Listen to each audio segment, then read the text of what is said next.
Hello everybody, welcome back to my channel. My name is Emily and I am a fourth year foundation based student and I am back from practical. I am so happy to be back.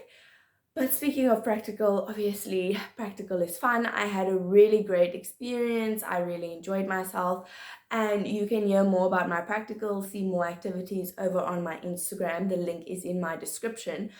But after practical obviously comes all the admin, and that being your major portfolio. So today I wanted to talk about the portfolio. If you've never done one before, then I want to give you some tips and tricks and advice on what works, what doesn't work, what you can put into the portfolio, what maybe isn't as important.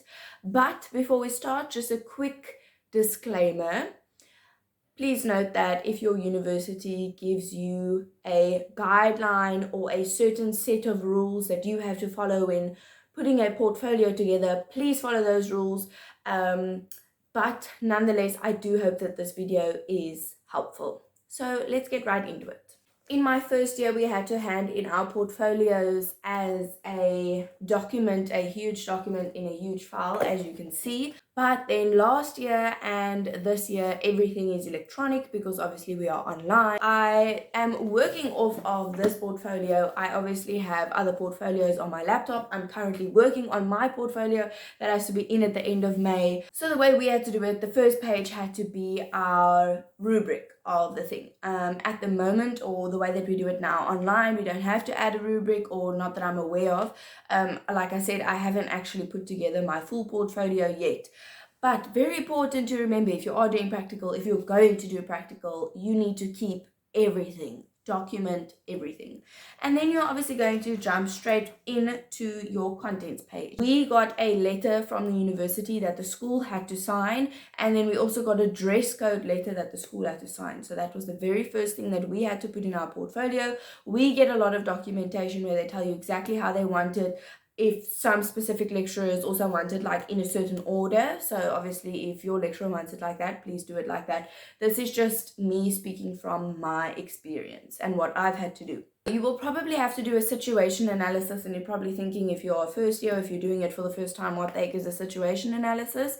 Basically, a situation analysis is you are talking about the geographical place that the school is in. You're going to discuss how many kids are in your classroom. You're going to discuss the furniture in the classroom. There are many subheadings and subtopics in the situation analysis, but I'm sure if you Google it, you will get a full situation analysis that you can work off of. Please just be careful of plagiarism, but it will obviously be different from school to school. Situation analysis is basically so the lecturer can put herself in that position and be like, okay, this is where I'm at.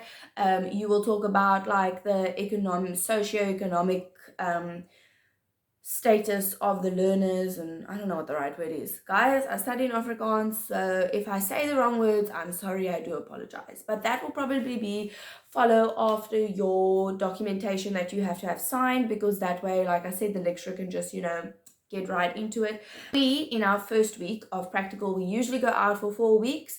In our first week, we do a week of observation where you literally kind of keep a diary in a way.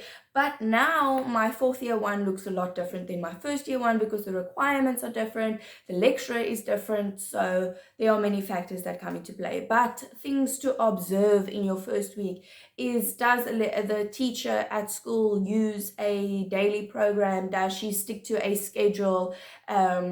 What is the classroom environment like? What is the classroom organization like? Those are some things that you can add into your observations. And then you can observe how the teacher obviously keeps the learners engaged, how she does certain things, discipline, all sorts of stuff like that. So those are things to include in your week one of observations. Then after that, you will obviously label it from week 2 to 3, but obviously your subheadings will then be the lessons that you have to do, or your full days that you have to do, or whatever.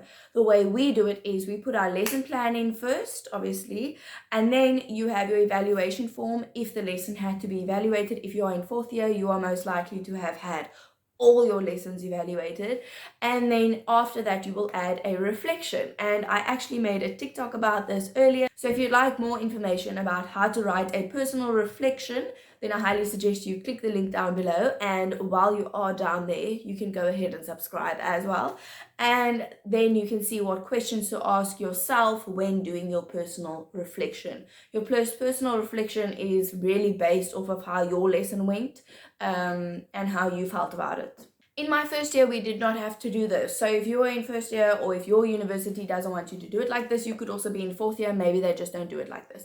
But we have another additional reflection that we have to add at the end, which is called a 7 roles of being a teacher, or I don't know what the English word is, maar 7 rolle van die onderwys is what it is in Afrikaans.